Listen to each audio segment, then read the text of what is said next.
Sugar, salt, and fat. How much of it is there in our food? The types of foods that we put into our body make a huge difference on the way that we feel and how our body responds. This is not about denial, okay, about not eating certain things. I prefer to think about it in terms of what types of foods am I putting in my body, and can I put more of a certain type of food in than another type of food? Food scientists, the people who make this stuff, they are super talented at creating the sugar, the salt, and the fat, and kind of loading these foods with it in a way that is freaking delicious. A flaming red hot Cheeto is a pretty dramatic thing to put in your mouth. And if you gave it to one of our ancestors from 1,000 years ago, I think the top of their head might have exploded. That's what you and I are kind of up against, is these ultra-processed foods taste really good. Because we're doing just one thing, we're not going to get into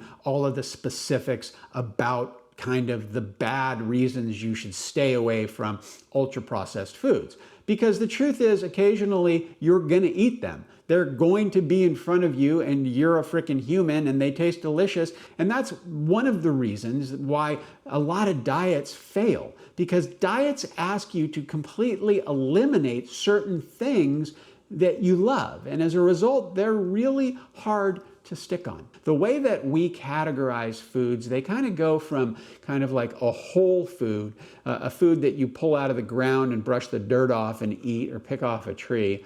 In the middle, you kind of have these minimally processed foods. That can be a good quality cracker or oatmeal or breakfast cereal, something that is processed, but it doesn't have a lot of extra stuff that you don't need. And then over here on this side, you have the ultra-processed foods. And the ultra-processed foods are where most of us run into problems, because they are just loaded with sugar and salt and extra fat that we don't need. But if we can do this one thing, if we can just kind of begin to understand like whole food, minimally processed, ultra-processed, then we can make changes that are going to benefit our overall health.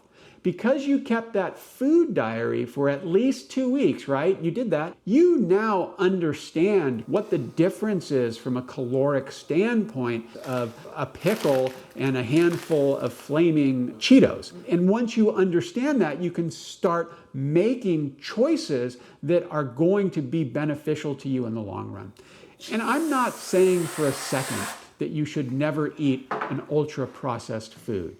I eat ultra-processed foods occasionally. And when I do eat ultra-processed foods, I try and balance it out over here with something that is whole or minimally processed. And the reason I do that is that's a way to kind of keep my weight in check and make sure that my body is getting good foods to balance out these foods that maybe aren't so good. I'm not going to compare flaming hot Cheetos with broccoli. Well, maybe I am going to compare it. But, you know, if you think about how many cups of broccoli you could eat for 1 cup of flaming Cheetos, that's a crazy kind of ratio. That's a crazy difference. And you can even put, you know, a little bit of olive oil and salt on that broccoli to make it taste better, and you're still going to be way ahead. And so for me, as I understood more about food, what was key for this guy